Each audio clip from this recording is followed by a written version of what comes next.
Oke, tipsnya sebenarnya menumbuhkan jadi independent learner dulu ya. Jadi pembelajar yang independen. Sebenarnya semua keinginan itu timbulnya dari diri kita sendiri. Seandainya kita memang ingin sekali menguasai sesuatu hal, itu tumbuhnya dari dulu dalam diri sendiri ya. Tapi setidaknya nanti kalian dekatkan dulu apa kira-kira kalau ingin meningkatkan bahasa Inggris, apa sih yang paling mudah untuk digunakan atau bisa meningkatkan bahasa Inggris saya? Mungkin lewat musik. Saya suka musik nih, oke coba dengerin musik bahasa Inggris dulu. Kemudian tumbuhkan minat mencari, oh saya nggak tahu artinya, kita cari artinya. Kemudian mungkin ada yang suka game, ya banyak nih ya sekarang dengan game ya. Nah, game itu luaskan jaringan kalian, jangan hanya sekedar main game, tapi coba buka game yang servernya internasional. Coba ngobrol dengan teman-teman yang dari luar negeri.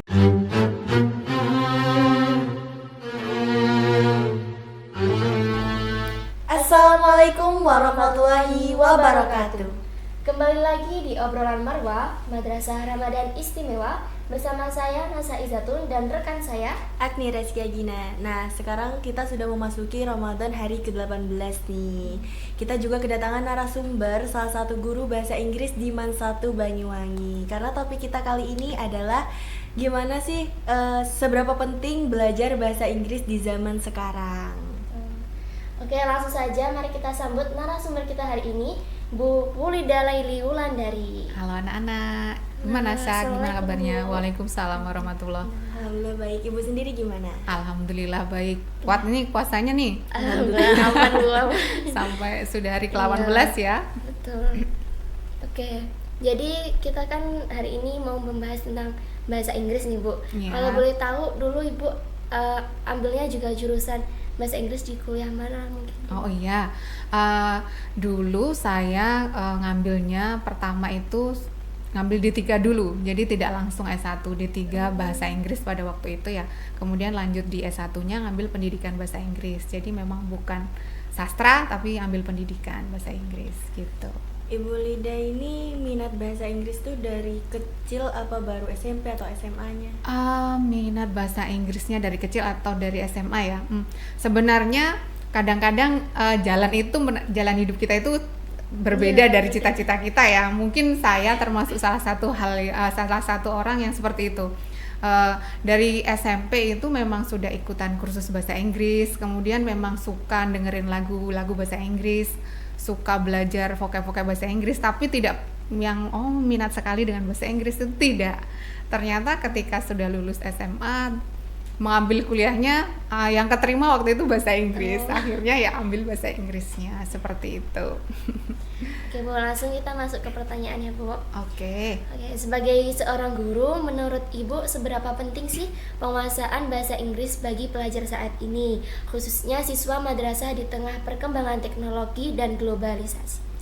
Oke, seberapa penting bahasa Inggris untuk siswa madrasah ya, di saat ini? Nah, bagi saya nih ya, menurut saya skill bahasa Inggris itu seharusnya jadi bare minimum skill ya. Jadi skill yang memang harus dimiliki oleh seluruh siswa, semua orang gitu. Karena coba sekarang kita bayangkan di era globalisasi seperti ini, komunikasi dan segala sesuatunya itu kita mudah sekali mengakses.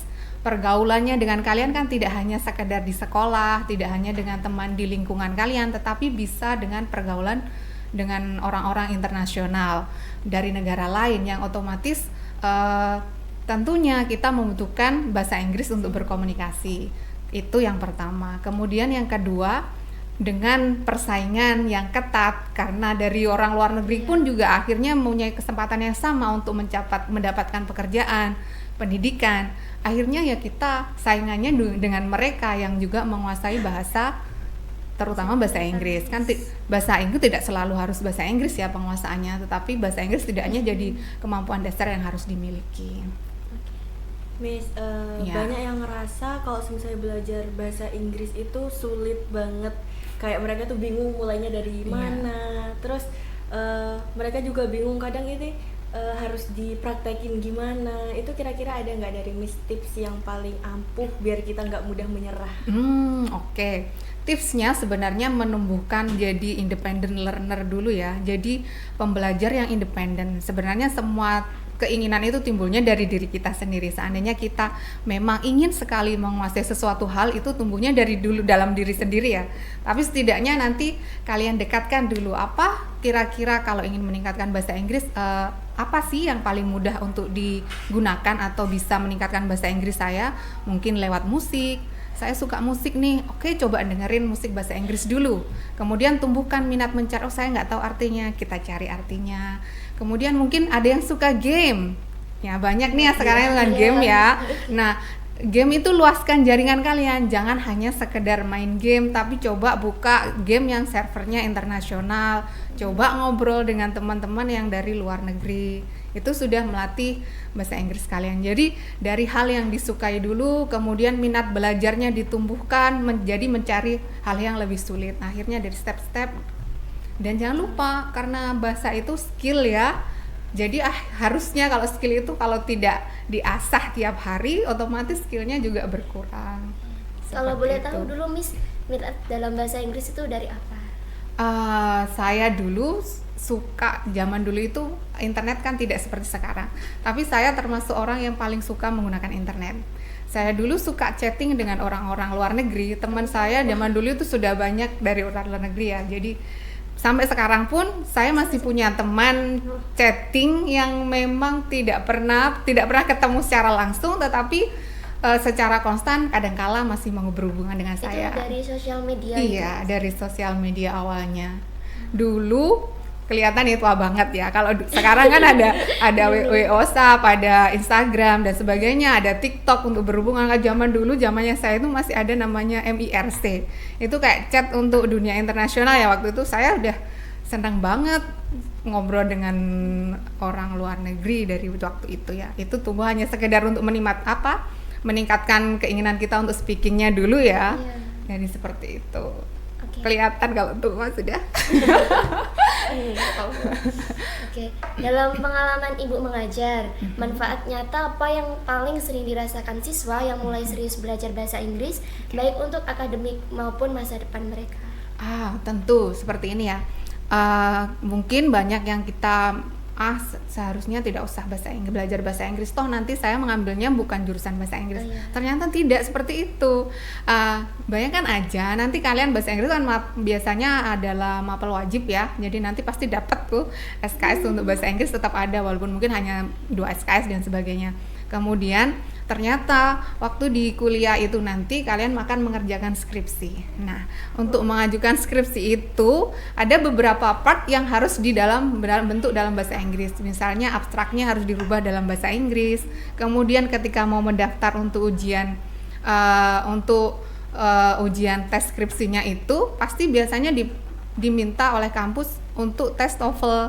Jadi kalau dibilang saya nggak usah belajar bahasa Inggris toh nanti tidak, jangan salah, ternyata nanti masih tetap ketemu gitu loh. Kemudian yaitu tadi bare minimumnya itu harus dibangun bahwa bahasa Inggris itu memang harus skill dasar yang harus kalian miliki.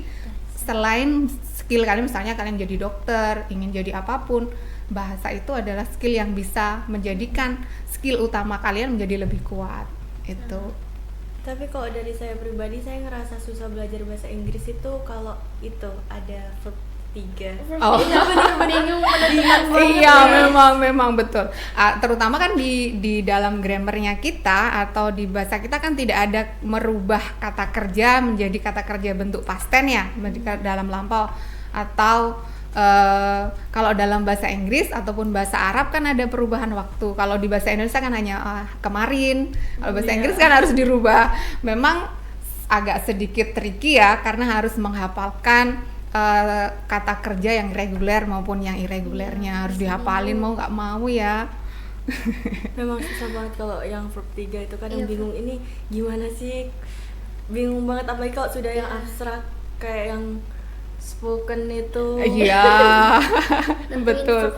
Iya, memang harus sering dibiasakan menggunakan. Misalnya untuk menghafalnya ya diingat-ingat aja. Misalnya pagi ini saya atau malam sebelum tidur kayaknya perlu meluangkan sedikit waktu untuk mencoba menghafal kata-kata, kosakata dalam bahasa Inggris, baik dalam bentuk past tense maupun yang sederhana yang base verbnya.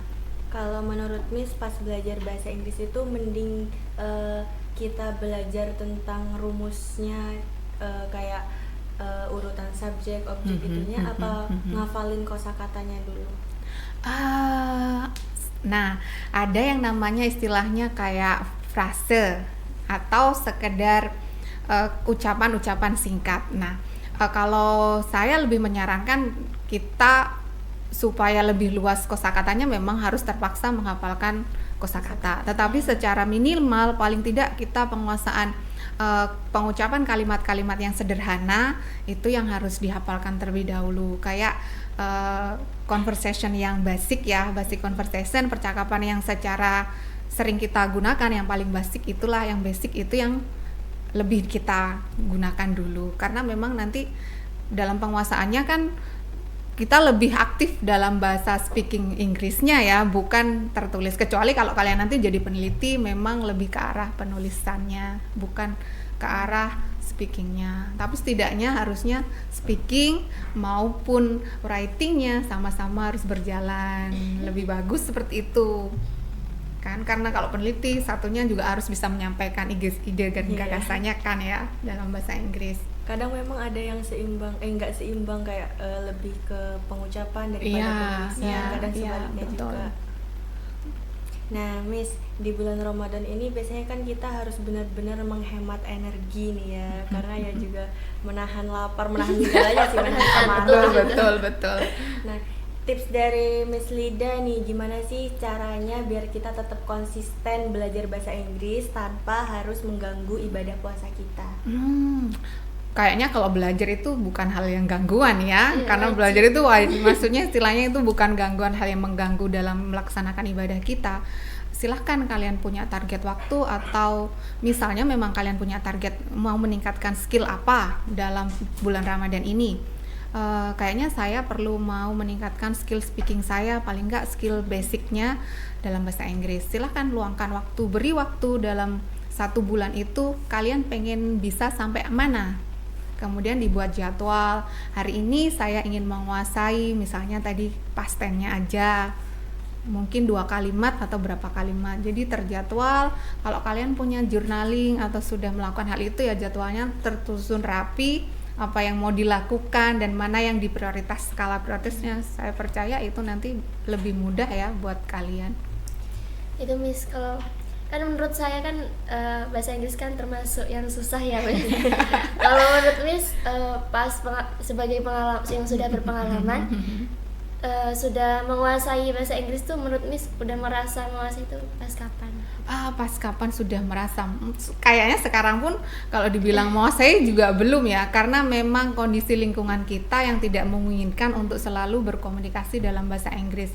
Padahal tadi sudah dikatakan bahwa kalau skill itu harus dilatih terus-menerus. Jadi ada kalanya skill kita naik, skill kita turun dan sebagainya. Tentunya supaya kita tetap seimbang ya harus tetap digunakan. Kemudian buatlah lingkungan yang memang kalau dalam bahasa Inggris ya, silahkan cari lingkungan yang memang mendukung untuk belajar bahasa Inggrisnya, pakai Duolingo ataupun pakai aplikasi yang lainnya yang memudahkan kalian untuk itu. Itu dulu Miss selama sekolah ataupun kuliah deh, itu gimana? Ada teknik sendiri nggak buat ngafalin kosakatanya? Teknik sendiri untuk menghafalin kosakata.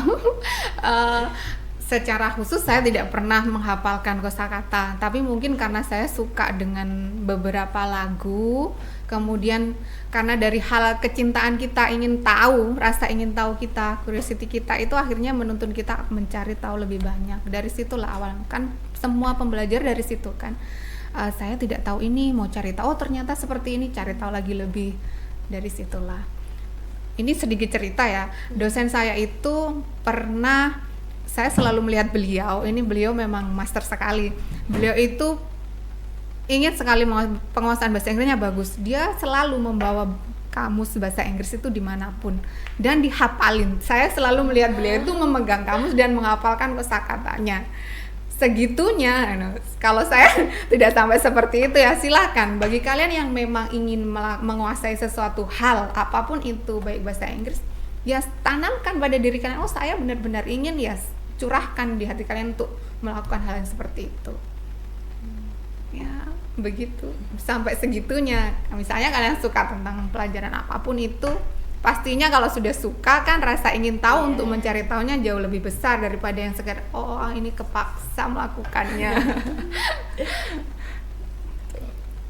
Terima kasih Miss buat pembahasannya. Ternyata memang bahasa Inggris itu penting banget ya. Sebentar lagi mau lebih giat deh aku kan belajar Inggris. Pasti dong.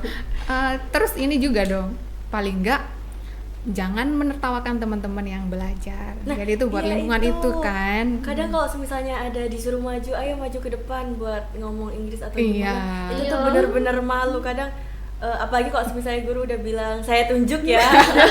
Iya kayak aduh siapa ya. Nah itu budayakan mulai dari kita sendiri untuk membangun rasa kepercayaan diri teman-temannya kalian juga. Akhirnya membangun kepercayaan diri kita. Kalau teman-temannya ada yang melakukan kesalahan tidak ditertawakan, insya Allah belajar bahasa Inggris jauh lebih mudah kan, karena takut salah itu kan akhirnya ditertawakan, akhirnya jadi malu, akhirnya nggak mau dah seperti itu.